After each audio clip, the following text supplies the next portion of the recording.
एक आईपीएस अफसर भी खुद को ठगी से नहीं बचा पाया और उसने खुद को गोली मारकर अपनी जान देने की कोशिश की। लेकिन आप ये सोच सकते हैं कि भला एक पढ़े लिखे आईपीएस ऑफिसर के साथ ऐसा कैसे हो सकता है।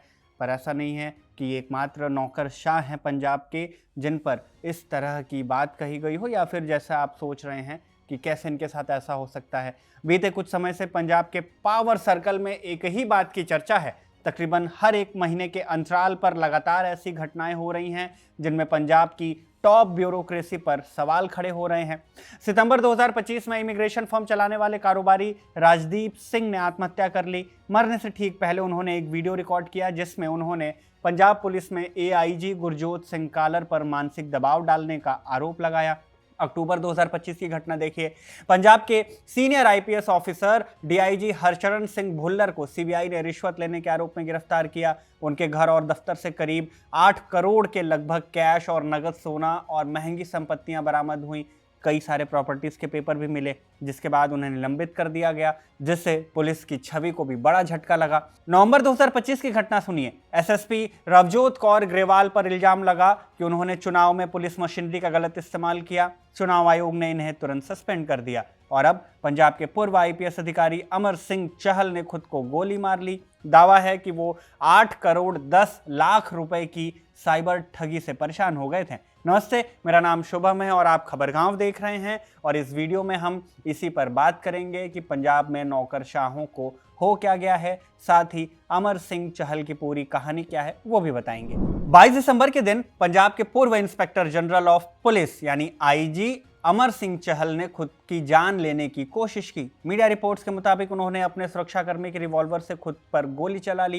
इंडियन मास्टरमाइंड की रिपोर्ट के मुताबिक गोली उनके सीने में लगी, जिसके बाद वो गंभीर रूप से घायल हो गए। इस घटना की जानकारी देते हुए पटियाला के एसएसपी वरुण शर्मा ने बताया कि हमने समय रहते हस्तक्षेप किया और जब वो सांस ले रहे थे तब उन्हें अस्पताल पहुंचाया गया। उनकी हालत गंभीर है लेकिन फिलहाल स्थिर है। 23 दिसंबर की दोपहर 1 बजे तक आई दैनिक भास्कर की रिपोर्ट में ताज़ा जानकारी दी गई, जिसके मुताबिक उनकी सर्जरी हो चुकी है और वो खतरे से बाहर हैं। इस घटना को अंजाम देने से पहले उन्होंने एक 12 पन्ने का नोट भी लिखा। पंजाब के डीजीपी गौरव यादव के नाम लिखे इस लेटर में चहल ने बताया कि वो 8 करोड़ 10 लाख की साइबर ठगी के शिकार हो गए। इनमें से 1 करोड़ उनकी अपनी राशि थी, जबकि 7 करोड़ 10 लाख रुपए उन्होंने दोस्तों और रिश्तेदारों से उधार लिए थे। लास्ट अपील के नाम से लिखे गए इस नोट में अमर सिंह चहल ने बताया कि उन्होंने व्हाट्सएप और टेलीग्राम पर एक ग्रुप देखा था। इसमें कुछ लोग दावा कर रहे थे कि वो डीबीएस ग्रुप को रिप्रेजेंट करते हैं। दावा किया गया कि ये ग्रुप यानी डीबीएस ग्रुप भारत सरकार और सेबी द्वारा मंजूर शुदा है। इसका मकसद बताया गया खुदरा निवेशकों को ट्रेन करना और उन्हें कैपिटल मार्केट से रेगुलेटेड तरीके से अच्छा मुनाफा कमाने में मदद करना। अमर सिंह चहल आगे लिखते हैं कि 28 अक्टूबर 2025 से व्हाट्सएप ग्रुप में एक व्यक्ति खुद को डीबीएस का सीईओ डॉक्टर रजत वर्मा बताकर रोजाना शेयर बाजार, आईपीओ और ट्रेडिंग से जुड़े टिप्स देता था। उसके प्रोफाइल में सीईओ की फोटो लगी थी, जिससे भरोसा बढ़ गया। ग्रुप में सवाल पूछने की छूट थी और जवाब भी तुरंत मिलते थे। इससे निवेशकों का भरोसा मजबूत होता गया। कुछ समय बाद निवेशकों को एक ऑनलाइन डैशबोर्ड दिखाया गया, जिसमें 4 तरह की स्कीम बताई गई। डेली ट्रेड का स्टॉक दिखाया गया, ओटीसी ट्रेड दिखाया गया, आईपीओ, क्वांटिटेटिव फंड्स के बारे में भी जानकारी दी जाती थी। हर स्कीम में पिछली से ज़्यादा रिटर्न दिखाया जाता था। बाद में पता चला कि यह डैशबोर्ड ही पूरी तरह से फर्जी था। आईजी ने लिखा कि ग्रुप ने दावा किया था कि डीबीएस ग्रुप को आईपीओ में डिस्काउंटेड रेट पर शेयर मिलते हैं और ग्रुप के सदस्यों को भारी अलॉटमेंट होगा। ओटीसी ट्रेड में 30 से 40% और क्वांटिटेटिव फंड्स में 50% से भी ज्यादा रिटर्न दिखाए गए। जब सवाल उठाए गए तो ग्रुप के कुछ सदस्य सामने आए और उन्होंने इस सिस्टम को फुल प्रूफ बताया, उसका बचाव किया। वो भी इसी ठगी के नेटवर्क का हिस्सा लग रहे थे। आईजी ने लिखा कि जब मैंने 5 करोड़ रुपए निकालने की कोशिश की तो उसमें 1.5% सर्विस फीस और 3% टैक्स के नाम पर वसूल लिए गए।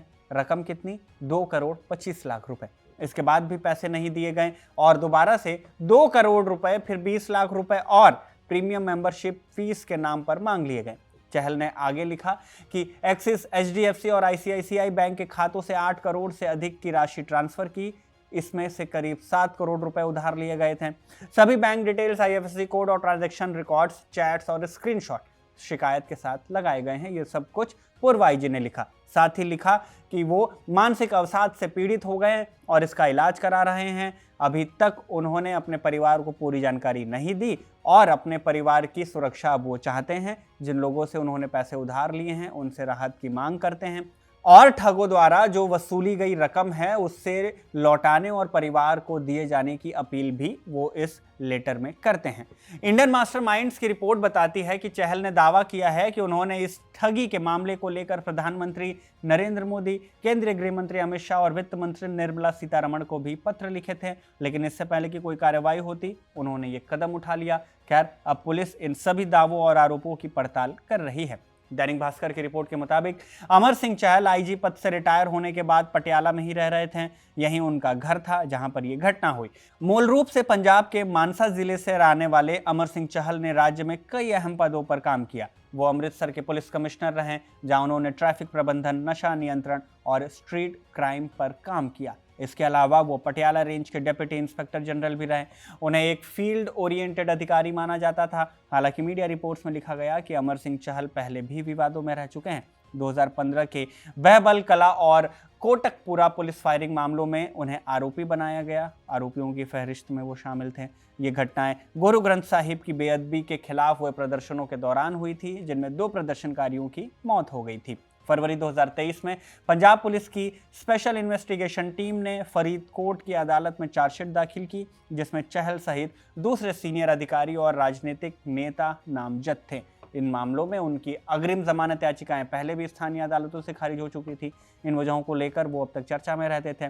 दैनिक भास्कर की रिपोर्ट बताती है कि पुलिस ने इस जान लेने वाली घटना के मामले में एफआईआर दर्ज नहीं की, लेकिन जांच शुरू कर दी है। बताया जा रहा है कि पटियाला साइबर सेल के साथ ही साथ स्टेट साइबर सेल के अधिकारियों को भी एक्टिव किया गया है। वो ट्रांजैक्शन के लिए इस्तेमाल किए गए bank accounts, Telegram, WhatsApp group और इनमें यूज हुए सारे डेटा को निकाल कर उनकी जांच कर रहे हैं और इसके अलावा ही जांच जो भी हो रही है उसमें लगातार ये पड़ताल भी कर रहे हैं और कोशिश कर रहे हैं कि स्कैमर्स तक पहुंचा जा सके। खैर, जांच तो 2 और मामलों की जारी है। दोनों ही मामले अमर सिंह चहल के जैसे ही सूबे के सीनियर नौकरशाहों से जुड़े हैं। नवंबर 2025 की घटना देखिए। पंजाब के तरन तारण जिले की पूर्व एसएसपी रवजोत कौर ग्रेवाल पर आरोप लगा कि 2025 के विधानसभा चुनाव के दौरान उन्होंने पुलिस मशीनरी का गलत इस्तेमाल किया। इंडियन मास्टरमाइंड की रिपोर्ट बताती है कि चुनाव आयोग द्वारा नियुक्त पुलिस ऑब्जर्वर की रिपोर्ट में भी पुलिस के व्यवहार को लेकर सवाल उठाए गए थे।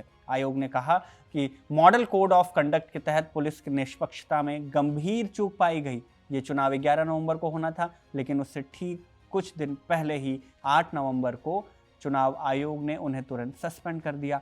ये अकेला मामला भी नहीं है जहां किसी नौकरशाह का नाम आया हो। अक्टूबर 2025 की घटना सुनिए।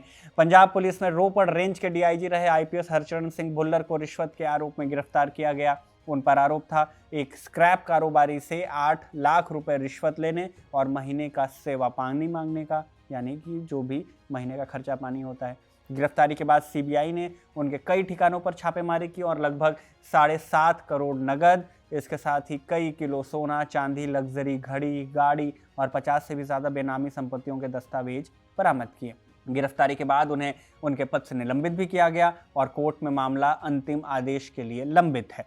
सीबीआई की शुरुआती जांच में यह संकेत मिला था कि पूरे मामले में आईपीएस भुल्लर अकेले नहीं हैं। जांच के दौरान करीब दर्जन भर से ज्यादा आईएएस आईपीएस अफसरों का नाम घूस और आय से ज्यादा संपत्ति बनाने के मामले में दर्ज किया गया और सब पर जांच जारी है।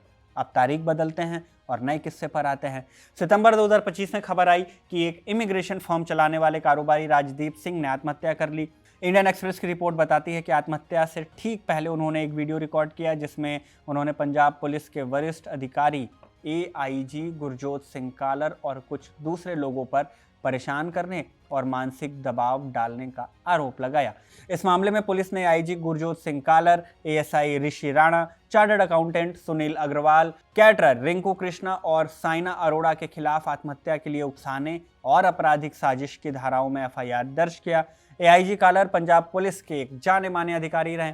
2012 में पंजाब सिविल सेवा पास कर वो डीएसपी बने और साइबर सेल, इंटेलिजेंस विंग और कई खास यूनिट्स में काम किया। कालर ने एफबीआई, कनाडा पुलिस और सिंगापुर पुलिस जैसे कई इंटरनेशनल एजेंसीज से ट्रेनिंग ली, लेकिन अब न्याय की उम्मीद में कोर्ट के चक्कर लगा रहे हैं। ये तो हाल फिलहाल की घटनाएं हैं, लेकिन फहरिस्त बहुत लंबी है। रिश्वत और क्लीन चिट देने के आरोप में पूर्व आईजी प्रदीप कुमार यादव, ऐसे ही करप्शन के मामले में पूर्व डीआईजी इंदरबीर सिंह और बलात्कार, धोखाधड़ी और जालसाजी जैसे गंभीर आरोपों से घिरे एआईजी आशीष कपूर जैसे कई अफसर हैं जिन पर जिम्मेदारी तो सूबे में न्याय और कानून व्यवस्था बनाने की थी, लेकिन उन पर खुद ही इन्हें तोड़ने का आरोप लगा, आरोपी बनाए गए। खैर, पूर्व डीआईजी हरचरण सिंह भुल्लर से लेकर एआईजी आशीष कपूर तक सारे ही नौकरशाह कोर्ट में अपने अपने मामले को लेकर चक्कर काट रहे हैं। उम्मीद है न्याय की, लेकिन एक सवाल जो इन सभी घटनाओं को देखकर बार बार मन में आता है कि पंजाब के नौकरशाहों को ये हो क्या गया है, इसका जवाब इनके ही अंजामों पर टिका है। वैसे आप इस बारे में क्या कुछ सोचते हैं, हमें कमेंट बॉक्स में ज़रूर बताइएगा। ये भी बताइएगा कि एक आईपीएस अफसर तक स्कैमर्स के ठग में कैसे ठग जाता है। इस वीडियो में बस इतना ही। इसे शूट किया हमारे साथी इरशाद ने। मेरा नाम शुभम है और आप देखते रहिए खबरगांव।